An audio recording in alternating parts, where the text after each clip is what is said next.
back. Thank you for joining us, everybody. Salt of the Streets, episode 144. My name is Donovan. I'm Colin. Next to me is Colin. On my screen, it's below me, but you're actually next to me on their screen. So, yes, oh, that's terrible. No, that's a horrible thing. Joseph's here. So, there we go. Trump expected to speak at 6 p.m. at his first official re-election campaign rally. What do you think of the choice of Waco, Texas for the kickoff? I don't think that it's that big of a deal. People are making a hullabaloo about Waco? Yeah, about him going there. And Donald Trump doesn't speak to the crowd that would read Waco as like a dog whistle, like they're saying. So that's why I'm confused by it. Because Bumpstock Trump going to go to Waco? What's that? Bumpstock Trump? Mr. Bumpstock Right. Van Trump going to go to Waco? Yeah. He doesn't speak for, they like to point out the 3%ers and the whatever, that are down for Trump. And I know a lot of those guys are LARPers, like a real life LARPer. So that's why when they went to take the Capitol, ain't nobody had a gat. It's because they weren't really trying to take the Capitol. They like to fuck around. Don't tell the government that. Yeah, they like to get together in Kit and like mag dumping trash. But a lot of those guys, they're not fucking around in Kit. They're not doing rucks. They're not even going out and running drills. They're just doing shit. They like to wear Kit. They like to have that type of stuff. But they just have 15 ARs with like all the same type of scope and shit on them, and they're not banging. So he doesn't really speak for those people. I don't think that it's that big of a deal. I think it's interesting how like he's held up by those people, though. You know what I mean? Yeah. He's held up on such a pedestal for him. I'd be really interested, Joseph. You say it's priceless that he's going to Waco. I mean, we just did have the anniversary of Waco, right? That was not that long ago, right? Those are the feds, bro.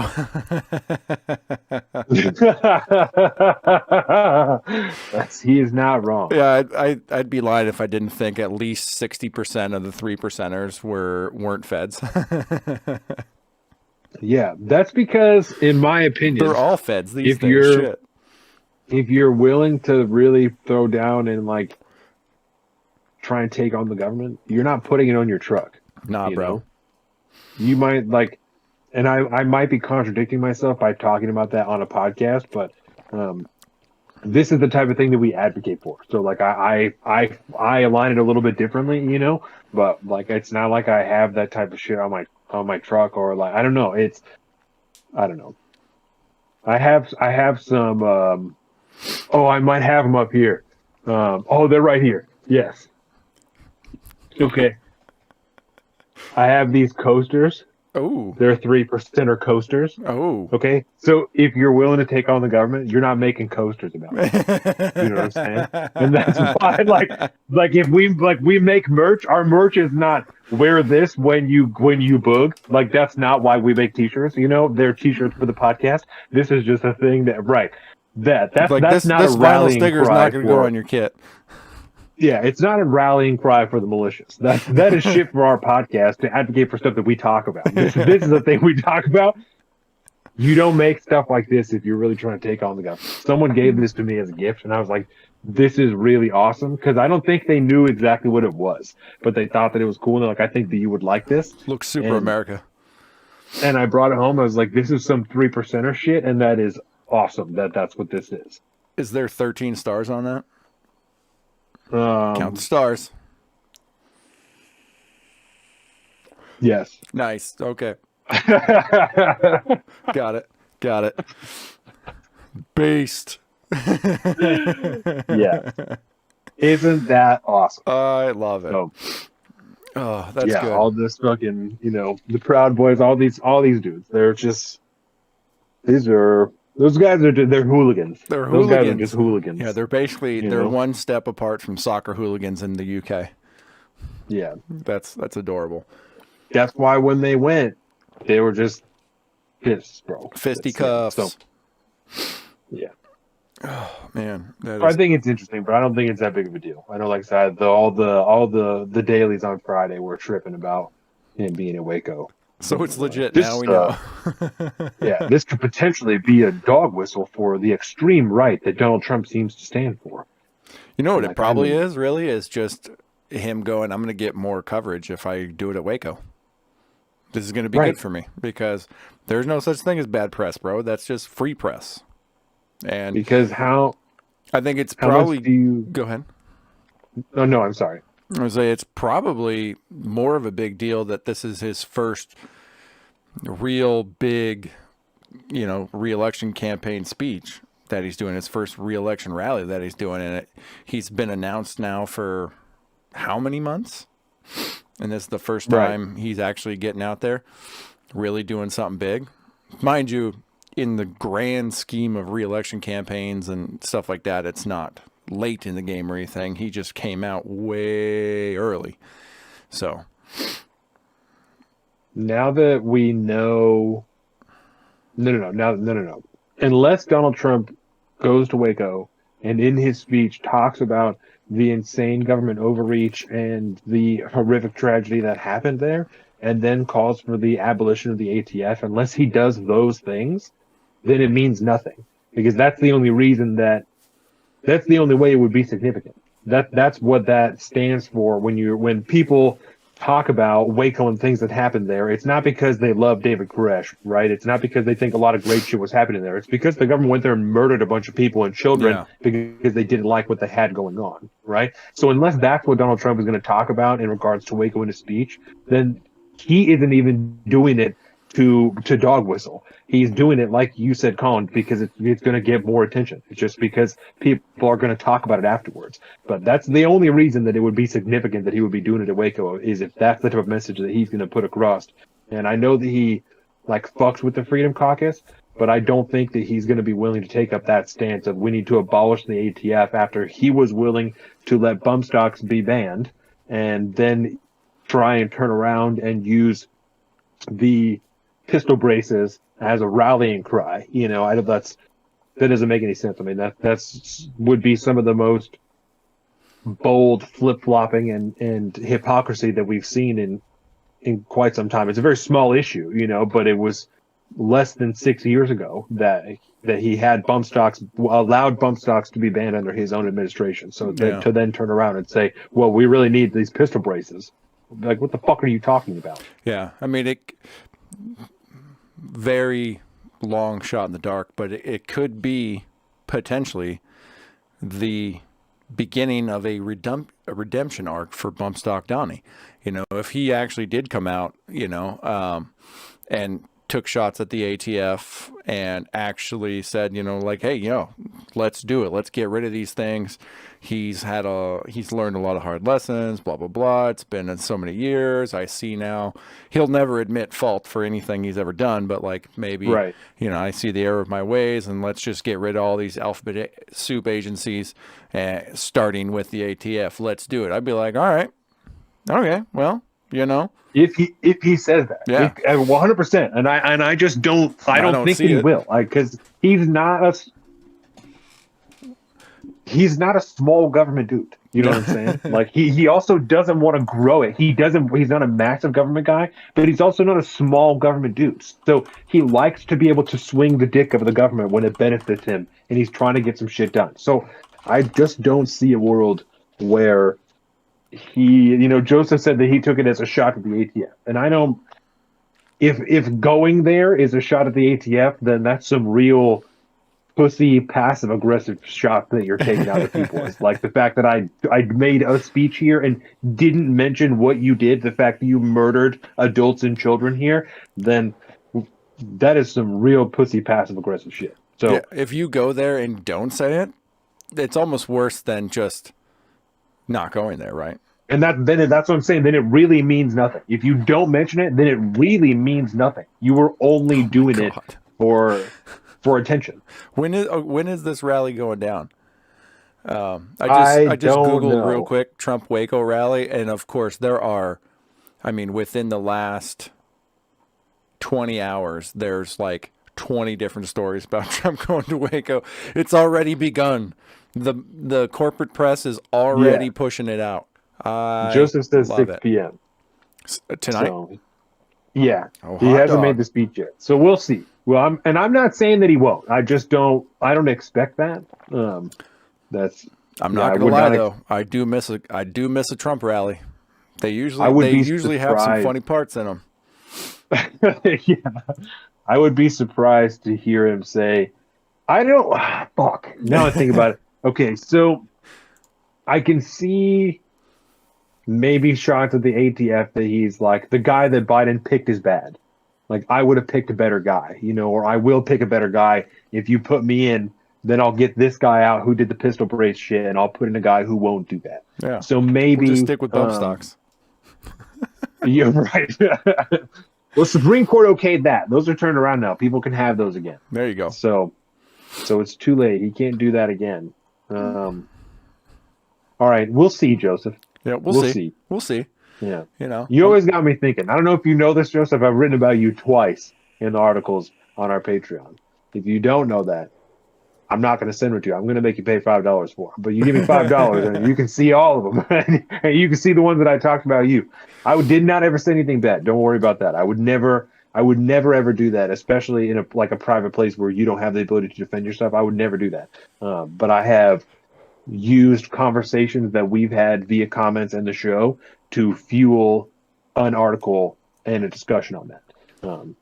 Just to put it out there, I would never say bad shit about you, especially if you're and then make you pay to read it. That'd be fucked up. If I did talk shit, I would definitely just send it to you. Yeah, that's some corporate press bullshit right there.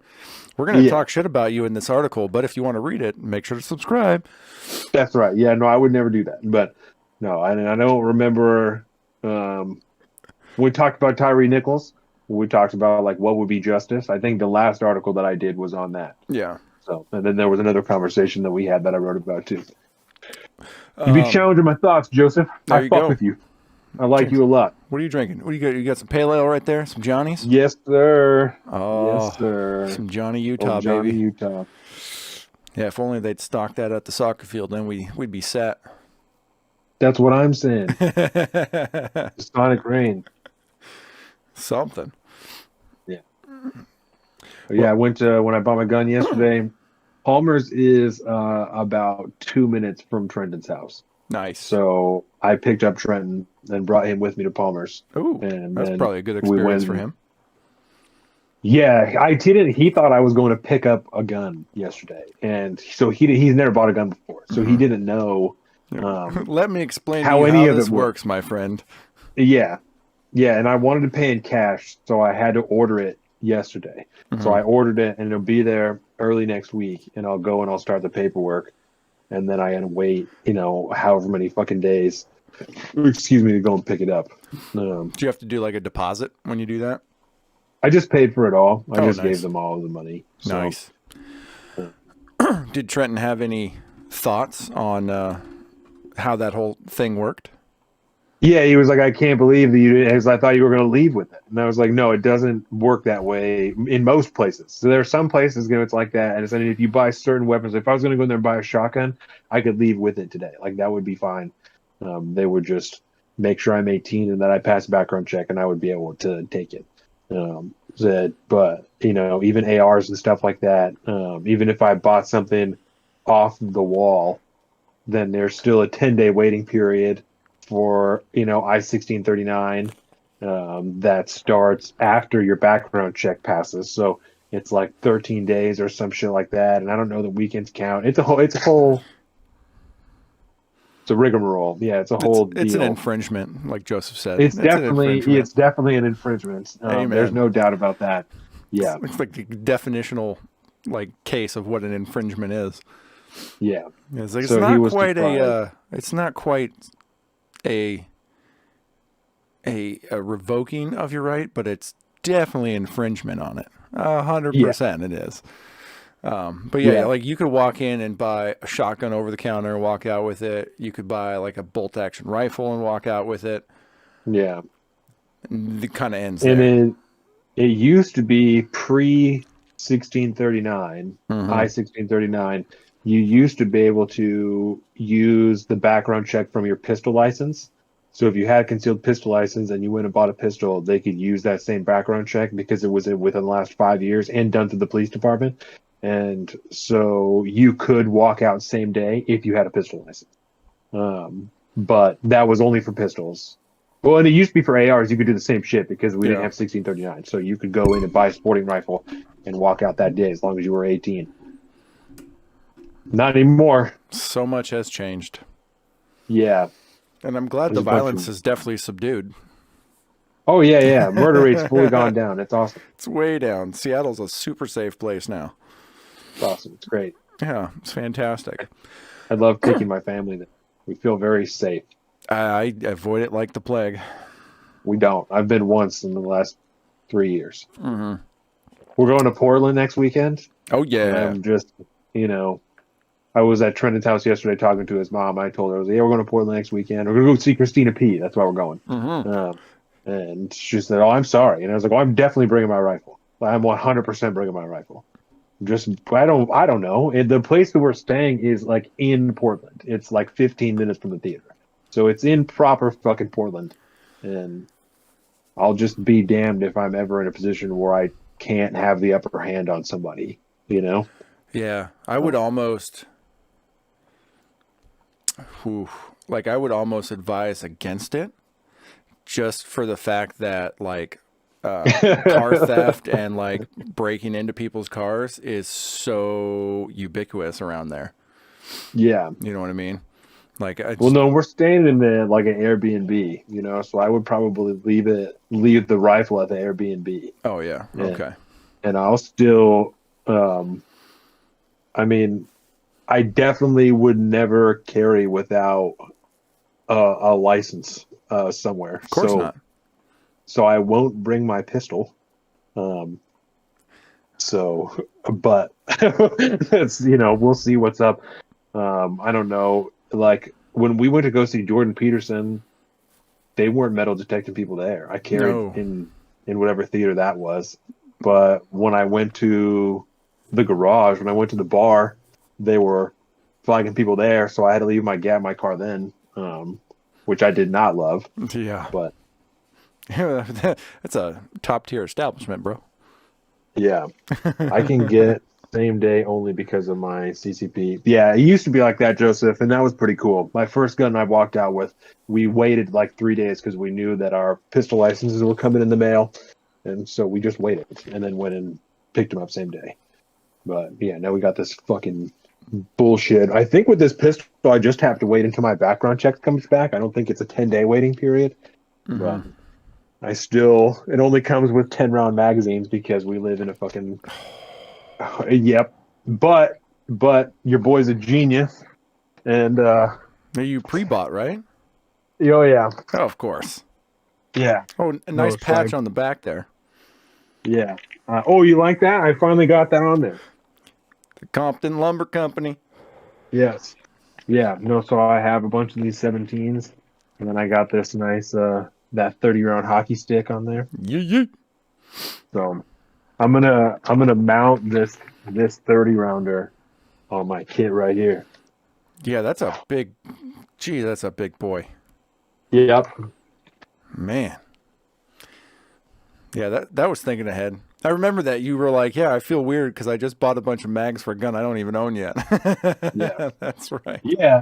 And then I was at the store yesterday when I brought Trenton with me, and he was trying to talk me into buying other shit off the wall. I've been saving this money for goddamn near 2 years now, and I've had to spend it 2 times for other stuff. And he's like, "You should get this," or you get something to treat yourself. Or I was like, "Trenton, I don't have money to treat myself. I am treating myself by buying this right here." And he's trying to talk me into buying other stuff. And I didn't even think about this, but I'm glad I didn't because I got all these fucking magazines. And if I bought something else, I would have been super pissed when I got home. I have 7 magazines I can't do anything with now. But, oh, that's good. That's good. So I think since it already came up, we should probably talk about Trump indictment first, huh? let's talk about it. Let's talk do about it. T-Dog. Yeah, so last weekend, it might even have been like a week ago today, it might have been Sunday.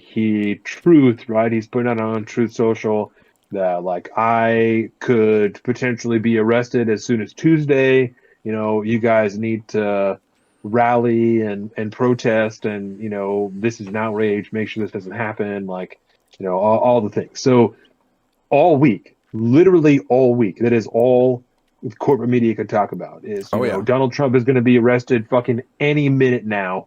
They're going to come and hem him up and this is in regards to Stormy Daniels, right? This Yep. is because he's got a couple different cases going around, but this one has to do with the New York grand jury where, oh God, Michael Cohen, helped organize payments to go to Stormy Daniels that are allegedly or not allegedly or whatever hush money payments because they had an affair. And but now I'm seeing all these people retweet a letter from 2018 from Stormy Daniels saying that she never had an affair with Donald Trump and that she never got money. And I don't know what the truth is on any of this stuff anymore. I know that we are actively involved in sending millions of dollars to foreign nations so that they can bomb each other back and forth. And we just watched a few banks close in the last 2 weeks, and it's happening around the globe. And I know that all I heard about all week was that Donald Trump was going to be arrested. And yesterday I started seeing AI images of him running around. Like I saw him, him being arrested, which was Yeah. really funny. And Yep. then I also saw him running with like an AR-15 with like an Escape from New York type of deal, Oh and yeah. that about having piss in my pants. I called that six Um, finger Donnie. dude, that one was great. That The was him with the AR was really yeah. fucking He fun. had like a I would wicked love to like see him running shoot. tilt going on, and like Yeah, in the offhand, I counted he had six fingers underneath the barrel. I was like, oh, there it yeah. is. On the new YMH, Brian Simpson was talking about how AI fucks up people's hands a lot, and ever Yeah, since he it's got said a that, problem with I've hands. noticed that. Yeah. Yeah, that's the big giveaway right now is you just look at the hands and the hands are always messed up for some reason. Yeah, Thank goodness AI hasn't conquered the uncanny valley of hands yet. right. But this is that letter that was going around. This came out in 2018. And I believe this was from the Michael Cohen case. He says, Mr. Jordan, I am writing on behalf of my client, Michael Cohen, in response to your letter dated January 30th, 2018. Specifically, this letter responds to the complaint number, blah, blah, blah, which was filed in the Federal Elections Commission, the FEC, in private transaction in 2016 before the U.S. presidential election. Mr. Cohen used his own personal funds to facilitate a payment of $130,000 to Miss Stephanie Clifford, aka Stormy Daniels. Neither the Trump organization nor the Trump campaign was a party to the transaction with Miss Clifford, and neither reimbursed Mr. Cohen for the payment directly or indirectly. So once that came out, which is already in the judicial system, mind you, from Michael Cohen's case, because this was put out by his lawyer, kind of shot their entire case in the grand jury because their entire case was that Trump, like, essentially told Cohen to pay the money, he'd pay him back, he'd reimburse him, but he's already said in court that he paid it out of his own personal funds. Trump had nothing to do with it. And so Yeah. then there's no violation of the Federal Elections Commission because Trump didn't use any campaign funds to pay off Stormy Daniels. Case seems to Unless be closed Michael at that Cohen point, is going to now say that he perjured himself in court. which he already did for other reasons and then went to jail for it for 3 years. Star witness, bro. The whole case is a total shit show. And Yeah, at that's this awesome. point, the New York DA, what's his name, Alvin Bragg, I believe, he suspended the grand jury multiple days last week after this letter surfaced because the entire case basically is a total shit show, and he's not able to get the grand jury to come to a conclusion based off of the preponderance of evidence that they have supposedly gathered at this point. So it Well, I seems, saw something else about him supposedly having withheld like a ton of documents as well. yeah, I don't know whether or not that's true. Yeah, that are potentially exculpatory evidence for Donald Trump. Like thousands of documents. Yeah, it would Did not you see surprise it as me. well? Do you want me to find an article? I do not have an article for it. But did you see that? Mm-mm. No? No. Okay, so let me try to find an article to make sure that I am not saying wrong shit. Getting high on your own supply.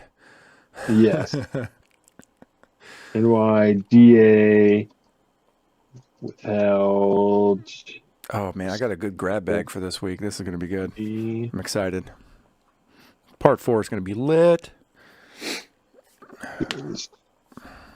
So while you're looking it up, did you hear about? I just obviously have been in like a fever coma for the last few days, but I'm hearing now about some attacks over in Syria, some U.S. airstrikes, and then some Iranian attacks against American bases in Syria. Yes. Oh, great. Yes. I did hear about that. Okay. Let's see.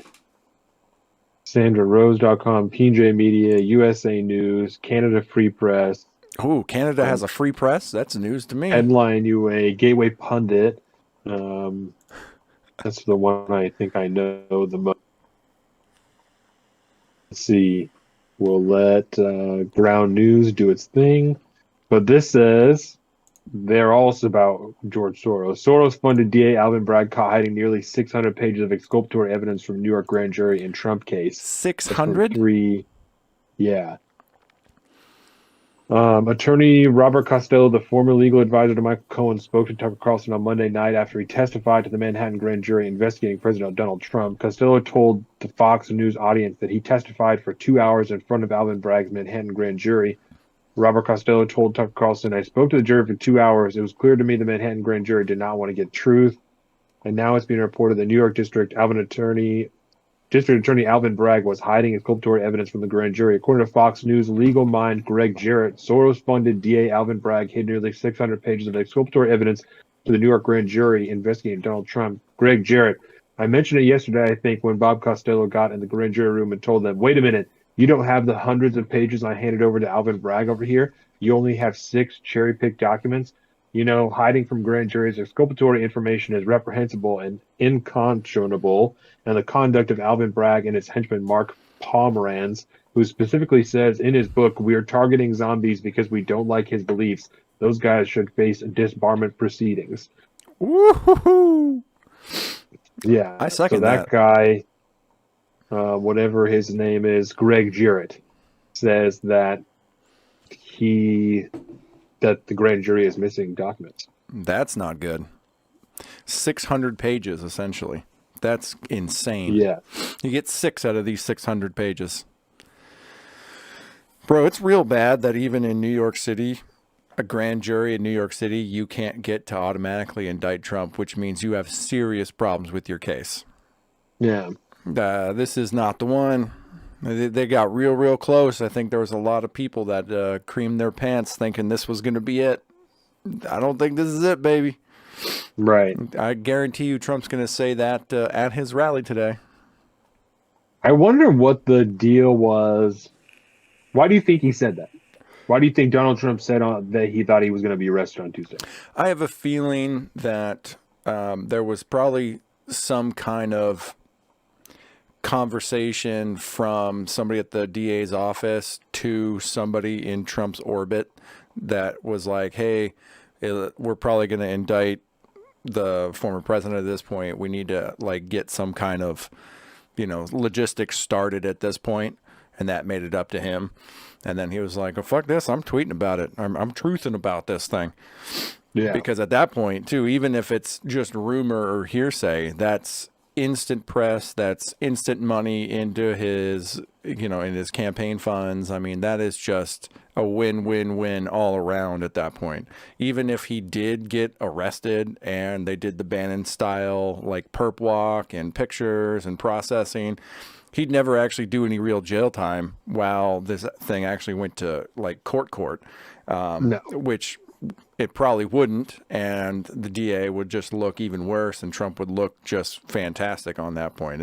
This would be an amazing political get for him if they would have tried to jump the gun on this.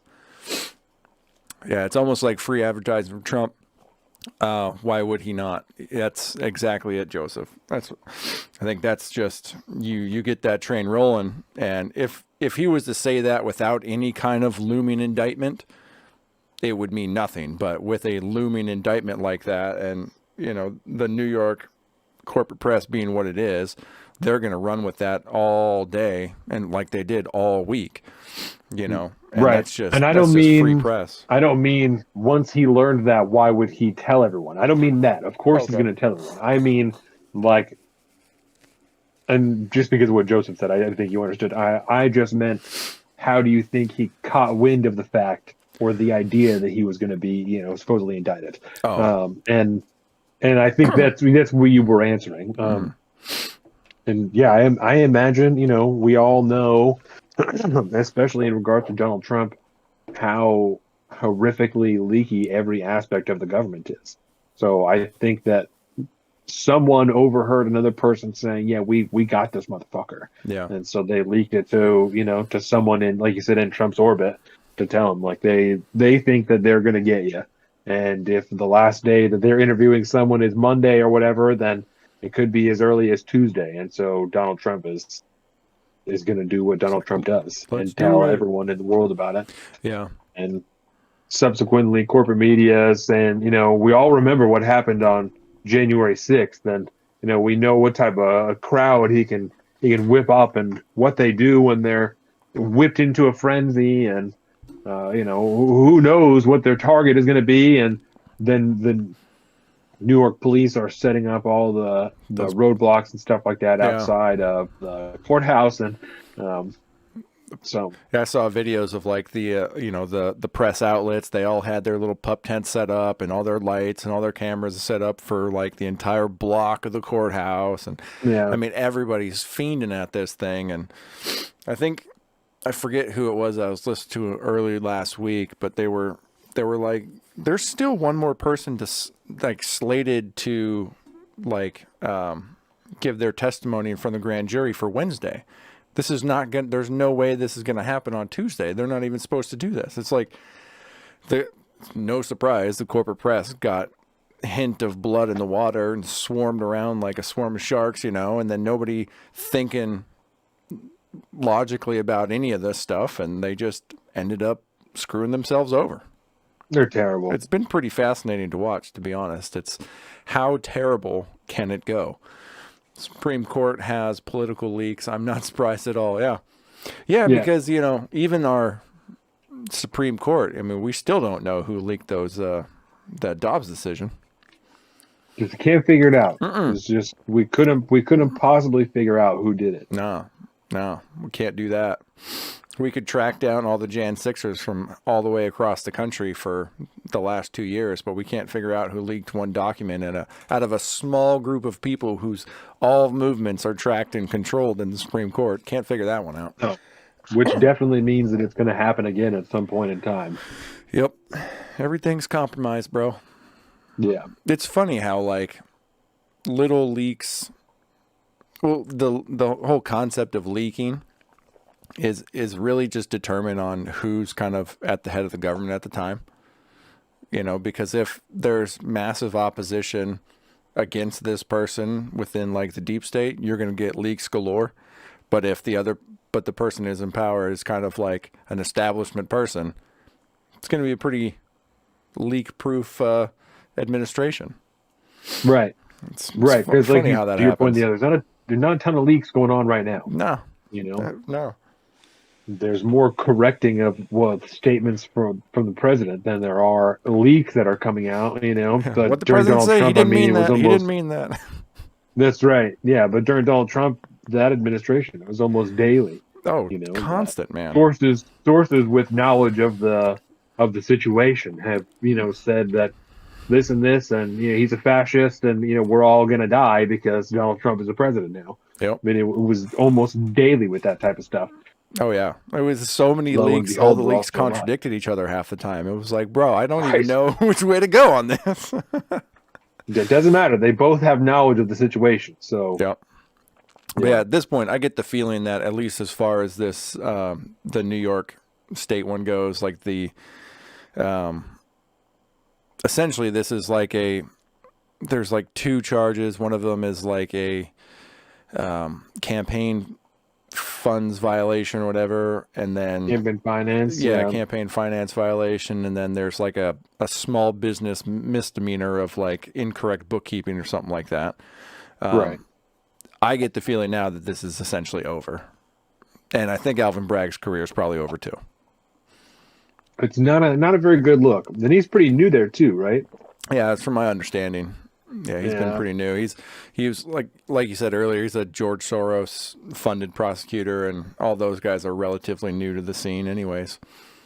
Right. So I have a feeling that he's got so much shit on his face now at this point that there's no coming back from this. And I'm down with disbarring too. I mean, you can't do something this legally grotesque without having some kind of consequence. I mean, if the Bar Association had any kind of conscience at all, they'd be trying to weed these people out, because all they do is give attorneys bad names.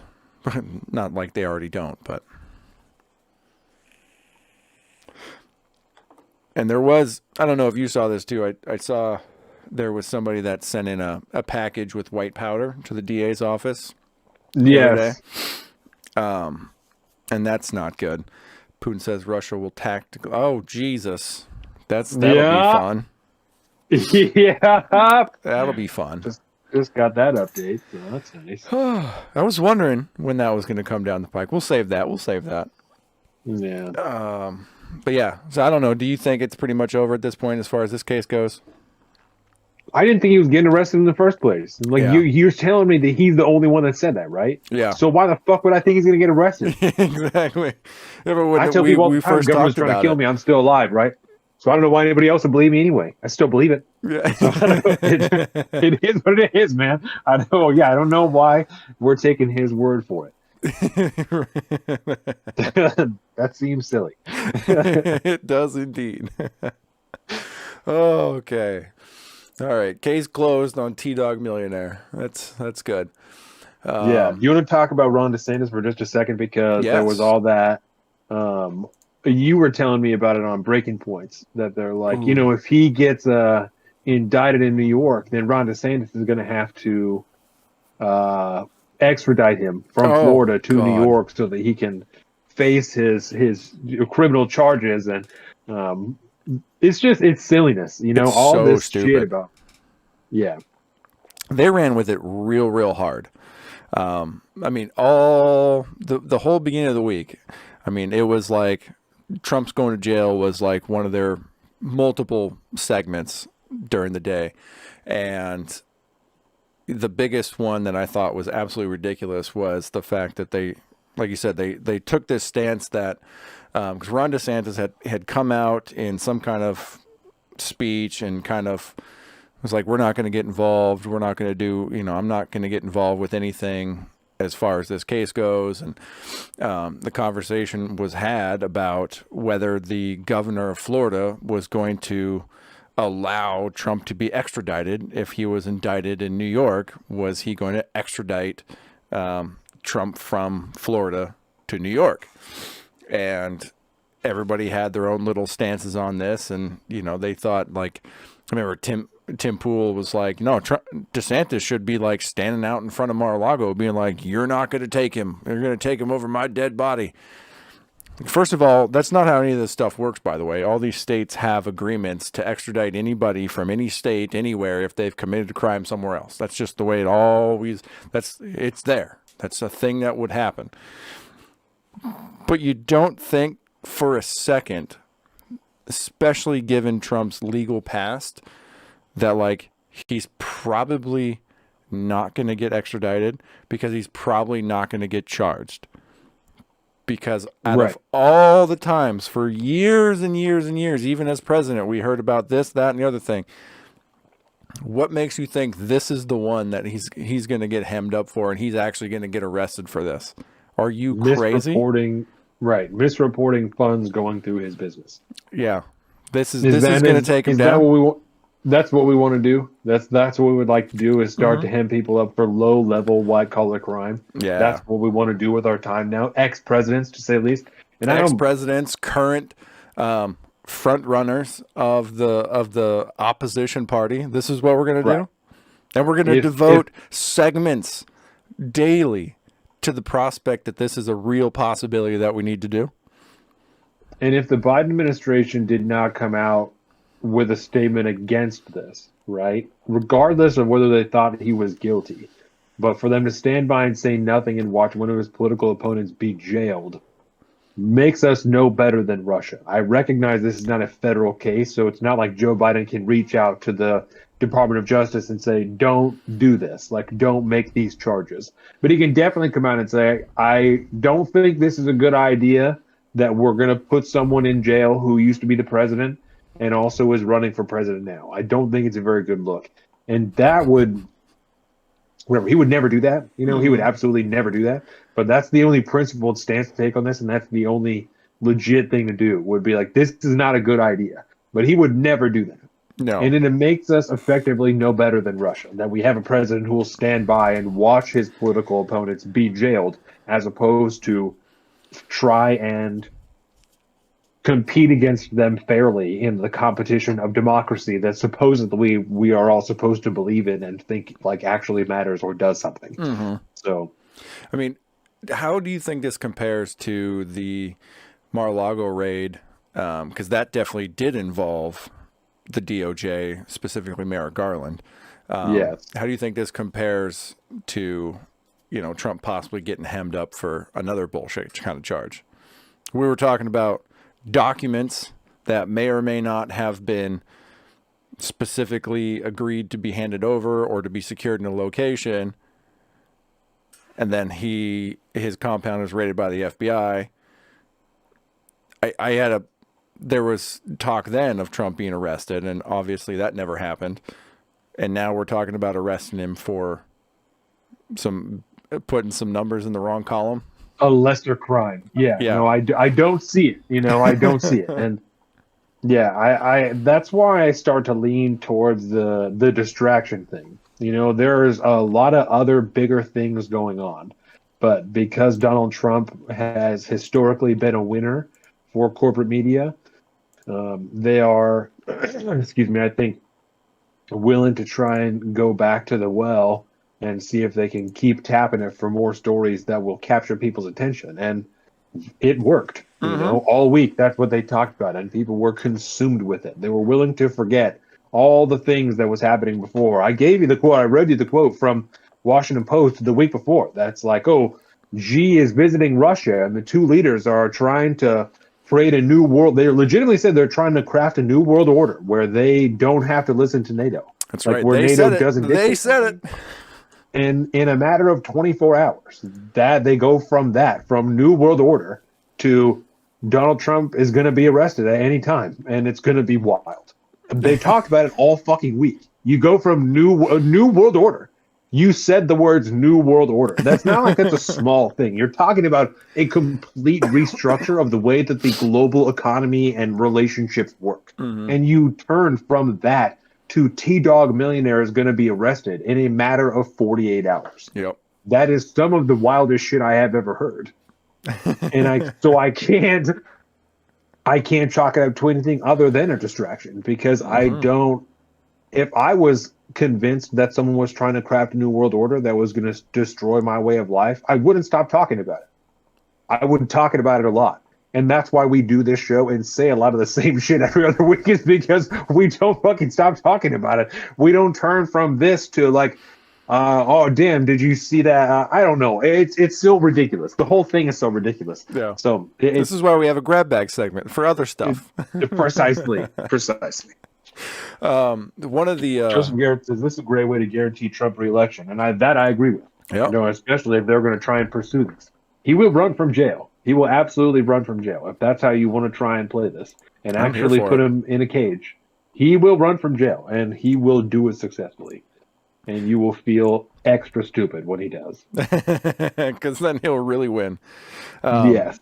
So yeah, what could we possibly be distracting from, especially on the national level, how about total economic collapse? This is a lovely chart from a fantastic account called DC Drano on Twitter. But this is from the FDIC. And this just needs to indicate to everybody how terrible the economic situation is right now. What we have here is held to maturity securities and available for sale securities. So these are monies that banks are investing in. They're buying bonds, they're buying things like that have, small percentage of interest rates, and that will carry over 2 years, 5 years, 10 years, compared to the liquidity they have in case there's, say, like a bank run. And you'll notice from 2008, after the initial crash, right? They were underwater for a while, but also they essentially had the liquidity to withstand runs on banks. And then you could see it kind of go up and down for a little while. But as time goes on, the blue would be the amount of money that they have out that they can't liquidate right now. That's unsecured securities, essentially. They're held to maturity. They've bought, say, for example, they bought a bond at 3% interest, right? That's during normal times, that's fine. Interest rates have historically been very, very low. And then all of a sudden COVID hits and the Fed starts raising interest rates. And then one day interest rates go more than 3%, which means all that money you invested is just losing money at this point. It's right. You're selling it at a loss at this point. Well, as we can look, things in 2019 really started to get a little haywire. And they had a bunch of money held in there, but most of it started to go into held to maturity. And then at the end of 2021, when the Fed started to raise interest rates, all of that plummeted. And almost overnight, over the last year or so, all of this has turned upside down. So now we have banks essentially not having the liquidity they need to withstand a run on banks. Hence what we've seen starting with Silicon Valley Bank, then, the First Republic. Credit Suisse. Yeah, Credit Suisse, First Republic Bank. And now it looks like Deutsche Bank is going to be in trouble as well, which is one of the largest banks in the entire world. It's one of the largest, I think the largest bank in Europe. So this might be something that they're trying to distract from. Some might call it total economic collapse. And this roots back to a concept called fractional reserve banking. Yes. Right? And this is just for anybody who's like, how could this possibly fucking happen, right? Because in the case of Silicon Valley Bank, just as you said, right, they actually had, I guess, what is considered a pretty conservative portfolio. Like most of their money, most of the depositors' money was invested in government-backed securities that are never going to really go anywhere. So they'll always be there, and they'll generally be pretty good. But like you said, when the Fed started raising interest rates and it all went to shit, they had not enough money, and someone found out about it and got scared and pulled all their money out and then told their friends who also had money there, and then began the run on that bank. And when they weren't able to provide people with meet people withdrawals, the bank fell in, someone else had to buy it. FDIC get involved. People are freaking out because the FDIC only insures up to $250,000, and Silicon Valley Bank was like the bank in Silicon Valley. So most of the people who had money there had way more than $250,000. Yeah, these are like the tech bros. All go through that bank. So they were standing to lose an awful lot of goddamn money. And in my view, right, big government stepped in and did what they do because they were the only ones to blame, and there was no actual real solution to fix this problem. So instead, they had the Federal Reserve or the FDIC create a new branch where these banks and the withdrawers, the depositors, could go and try and withdraw their money, and they were willing to provide people the value of securities that no longer existed. So they were meeting previous value and just giving away free money, while the president walked around and said, but it's not going to cost the taxpayers any money at all. Okay, so where does the money from the FDIC come from? It comes from the federal government. It gets tapped out to them every year, right? It comes from the Federal Reserve, like, oh, private institute. It's made up. All of this comes from your tax dollars. It Yes. absolutely does come at a cost to you. Just the same way that all the spending in Ukraine comes at a cost to you, it all comes from your tax dollars. So all of that was a lie. And now, like I said, because there is no real solution, they just handed out money and they asked other larger banks to buy smaller banks, which just makes those banks even bigger. All they did was continue to consolidate corporate power through money with the aid of big government. They double fucked you and said, you're welcome though, because now you can have cash, which we're making increasingly valueless as the days go on. Exactly. And the reason they're standing on their laurels and saying this isn't a bailout like it was back in 2008 is because it's not it's not directly financed by the federal government. This is essentially, we get taxed in inflation for this and the devaluing of our currency just as much. It may not be a direct tax on us, although we will talk about some more direct taxes coming our way here in just a minute. But I retweeted a video today from Liam McClune, but it's a video of Hans Hermann Hoppe, who's he's a big thinker in the libertarian spheres like that. Yep. And it's like a 6.5 minute video where he kind of breaks down fractional reserve banking to like the nth degree. And I highly recommend everybody go see that. It's so fantastic. that's where I started. Was fractional reserve banking, right? The very basics of that is just that the bank is not required to have all of the money that people deposit. Yes. So if you put $1,000 in there, they're going to loan out probably half that money to other people to do other shit. Either that, or they're also going to invest it in the market to try and just make it grow to continue to make money off of it. Yep. And so that works when people keep their money in the bank and they only spend portions of it and they just keep depositing money in there. That's the only way that works. Or if you keep taking out lines of credit so you owe them money and have to keep paying them anyway. That's like how they just continue the cycle. Yeah, because when a bank loans out money, whether it's for a house, for a car loan, for anything, that's why they charge interest to that. And so if you get a loan for $100, you're actually having to pay like $130 back, and that's how the bank makes money. Which once you enter into that system, money literally becomes infinite, and it's just a matter of how much loans are going out and how much interest is collected on how much that monetary system grows. Somebody's got a family issue from the sounds of it. Look at that med kit set up over there. That is healthy. The dog. Yeah. The dog. Let's see here. Here. Bill, I had to get a rope for the farm today and spent $35 for 50 feet. That's a lot of money for 50 foot of rope, buddy. Oh, you're looking at all my medical stuff. Yeah. I'm reading chats right now. How does this chart look next to the M1 money stock chart? They should have plenty of cash on hand, right? Yeah, the M1 money stock, I know we've looked at that before, but forget how much more money is out there now than there used to be, but during COVID, more money was printed by the Federal Reserve than had ever existed in the history of humanity. Period. Gotta love stimulus checks. Gotta love your stimmies, bro. Which, yeah, because all that money came to us, right?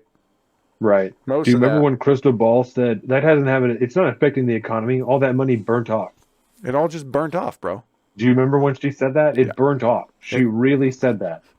Well, she's really intelligent, bro. Don't you know? Yeah. Joe Rogan listens to her about things and stuff. She's terrible. All that money burnt off. It burnt off from inflation. It doesn't matter anymore because we spent it. It burnt off.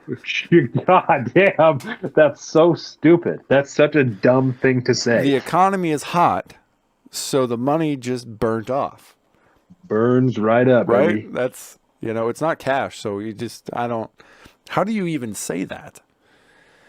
Oh my gosh. Because she feels good when she's done. Yes. Yeah, she does. I'm smart. giving people money doesn't change anything. Not even a little bit. Yep. Just print all the money. Doesn't have any effect. Right. That's why you just keep doing it, right? Because it wouldn't change anything at all. Just keep doing it. Just keep doing it. And I still have the same question. If we have the ability to just print money, which we do, and we have proven we do over the last multiple decades at this point, but especially over the last few years, when again we printed more money than has ever existed in humankind ever, all at once. Why is it that we pay taxes?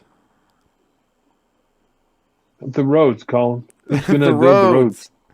The roads. I forgot about the Who's gonna roads. build the roads? We got to have the money to build the roads. And for the olds, for Social Security and the stuff. Yeah, and we want more money in Medicare. Yeah. Well, that's good. And so you can be safe. That's the other thing. That's We yes. can keep you safe. So we can be safe. Yeah, foreign and domestic safety. Foreign and domestic, yes. Yeah. Well, They just start saying buzzwords. They're like, have fun at the baby it's like the shower, episode like the episode of Family Guy where Lois is running for mayor or whatever, and she just says 9/11. Woo! Yeah, exactly. Just say 9/11 over and over again. People love it. 9/11. Right. Yeah. She says 9. People are like, wait, what? What? 11. Yeah. Yeah. That's a throwback too. That's a good one. Yeah. Well, here's one for you. You'll like this. Make sure the audio plays to find out what else financially is, how good our economy really is doing, and something they're distracting from. Isn't it a fact that the president's proposed budget proposes $4.7 trillion in new taxes? Can you hear that? Yeah. Okay. 4.7 trillion. It does propose significant additional taxes, yes. 4.7 trillion? Something like that, yes. Okay. Just 4.7 trillion in new taxes. Yeah, and that is just the president's budget, but it gives you an idea of where their mind is at and where he's willing to try and push people, Yep. Yeah, that's healthy. Guarantee it won't be anybody who makes less than 400 grand, though. Of course not. Yeah, only for those rich motherfuckers out there. Let's see here. I got this article here from the AP. Let me share this again. Come on, Discord. Don't be lagging on me. It's funny, the Discord right now. Actually, no, the Discord's fine, but I'm watching the YouTube stream on my phone, and then I look at the live stream info, and it's like 10 minutes behind now. It just keeps lagging further behind. It's so funny. Okay, let's see here. Let me pull this back up so I can actually read it. It says bank failures and rescue test Yellen's decades of experience, because she is the OG. Working against the clock to stop a developing bank crisis, Treasury Secretary Janet Yellen had until sunset on Sunday, March 12th. This article was actually from today, by the way. To come up with a plan to calm the U.S. economy, she quickly turned to someone who had been through the fire before, Hank Paulson, who ran the Treasury Department during the financial crisis in 2008. Counseled immediate government action. It's really hard to stop or even slow down a bank run. And to do that requires a powerful and quick government response. I'd say we've seen a lot of quick and powerful government responses, except they've been doing it via the Fed. Right. By, like you said before, creating this alternative system that only indirectly screws everybody instead of directly screws everybody. So a bank run on Silicon Valley Bank had begun earlier in the week. Regulators took it over by that Friday afternoon. The move panicked shareholders and depositors, stirring stark reminders of earlier failures that triggered the Great Recession. Now, pause button, because there's a lot of comparison now between what's happening now and what happened in 2008. Yes. There is a major, major difference today or what's happening today than what happened in 2008. In 2008, most of the issues with the banks were because a majority of their, whatever you call them, like the financing they had behind the scenes to backstop the depositors was in mortgage-backed securities, right? Right. And this was the culmination of a ton of bad democratic policy that allowed tons of people to buy homes that couldn't afford them. And so mortgage-backed securities were defaulting at record levels. People were losing houses left and right, which means all those mortgage-backed securities were dropping through the floor and all of their investments were going out the window. So all those banks essentially ran out of money that way. In this situation, it's all... And they were betting against themselves at the same time. Yes. Like the They're whole shorting thing was all everything fucked up. and underwriting packaging all of these good loans with shit loans. And so when all the shit loans go bad, then the good ones are not worth anything either. Yes. And today there is a decent amount of mortgage-backed securities involved in banking and stuff like that, but they're also offset with government bonds. But primarily it's government bonds these days and not mortgage-backed securities. And so when the Fed starts to raise the interest rates, all those bonds lose value literally every month, every 2 months, every 3 months, whenever the Fed raises rates again. We just had another Fed, they raised rates another 0.25% or 25 basis points, whatever you call them. Just this week, yeah. Yeah, so it's continuing to get worse. But these are not things that they're not reliant on homeowners at this point. They're not reliant on people paying their bills. No, this is essentially kind of a backing of how good the economy is overall, and generally how strong the currency is in foreign markets, and how strong is the dollar. And at this point, I think the dollar is about as weak as it's ever been at this point, realistically. Looking like shit. And we'll get into some more of the reasons why, I think, in part 3, because there's some foreign reasons why that is the case as well.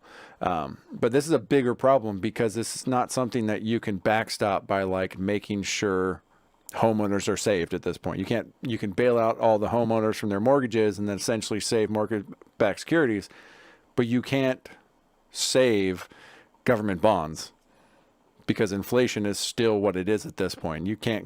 Interest rates are still what they are. Jerome Powell's not lowering interest rates which would add fuel to the inflation fire and then have government bonds kind of backstop to save the banks. Right. It's a very, very different problem they have right now. But perhaps no Treasury security has come to the office from Yellen's ample resume, including service of the chair of Federal Reserve and a lifetime of student economics and finance. The experience was put to the severe test as she worked to assume multiple constituents, including financial markets, bulky Republicans in Congress, and President Joe Biden's White House economic team. So really, this is just a puff piece about Janet Yellen's background, but it's that point right there where they talk about where she kind of cut her teeth with the Great Recession. And the market difference today is that the issue that we had back in 2008 is it's completely different than what we're going through today, and why it's probably way more dangerous today than it was back then. And if you were in charge of the U.S. government, and I mean, we've talked about what makes the dollar valuable, right? It's that people, what makes any currency valuable? It's that people have trust in the system, that you go out there If you believe in it. That's right. Yeah. If you believe that you can go to the Like store Tinkerbell. and buy groceries with these greenbacks or the ones and zeros on your debit card or your credit card, then everything's fine. But when you can't, you can't. You know what I mean? And so as this whole thing deteriorates, I don't see a way out of this. When you're Bilbo and you have to go and give someone 35 doll hairs for 50 feet of rope, you're like, I'm sorry, our economy is what again? Yeah, we're doing great, bro. Everything's we got a strong economy. But I mean, if I was in the government, like I said before, and I remember the point I was going to make, and there was a severe issue that was affecting the banks like this, not just nationwide, but essentially globally, the last thing I would want to do is make sure everybody knew that there was a huge fucking problem. And I would distract fully. I would make sure everybody in my administration, all the corporate press shills that just wait on us, you know, left and right, we're not talking about that. We're going to talk about Trump possibly getting arrested, because if everybody knows that we're all fucked right now, because everybody goes and pulls their money out and the entire system collapses overnight. And it only takes a few. That's why they jumped on this thing so quick when they first did, when Silicon Valley Bank went down. And then you can't argue that you're anti-monopoly when you're asking the largest banks to buy all of the small banks. That's right. Well, they can't be anti-corporate while they're too big to incentivizing fail. the immense corporatization of the banking system. Yes. So, yeah, if there was a reason to distract, that'd be one of them. yeah. So that's you know, it's a small thing to worry about, I think. Not, you know, we got the New World Order, courtesy of the Washington Post. Obviously, we didn't say that because, you know, a couple of years ago, you couldn't even say that on Twitter without getting banned. But now the Washington Post says it, it's fine. Yeah, it used to be a conspiracy theory, remember? Right. Only Alex Jones said shit like that. But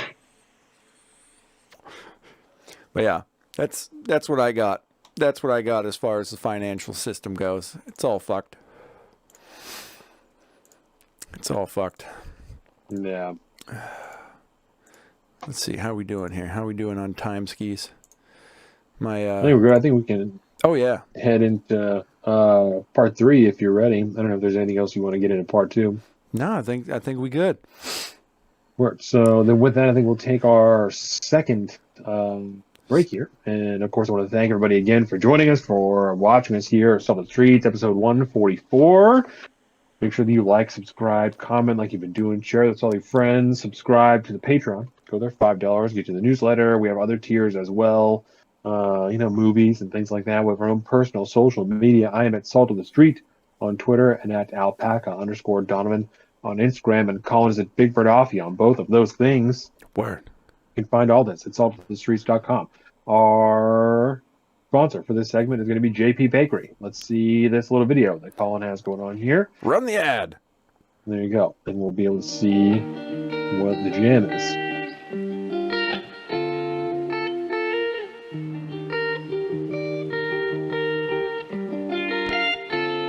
Yep. Okay, there you go. Yeah, all the different stuff. She does some fondant work, the 90s cake, those cookie dough hearts, some cookies.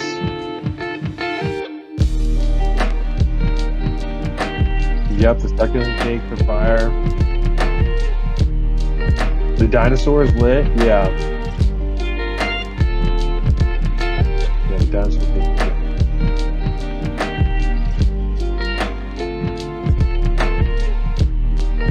Yes. Yeah, the Argyle is like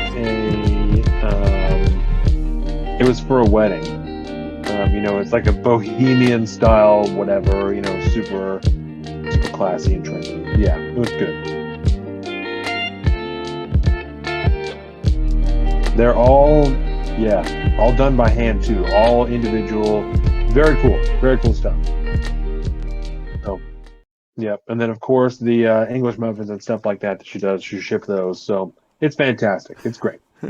Go there, subscribe to her stuff. Let her know if you want some items. And with that, we'll be back in a few minutes. Boom. For part 3. Woo. Welcome to the Salt of the Streets, coming at you every week with this food for thought. Hope you ready to eat everything.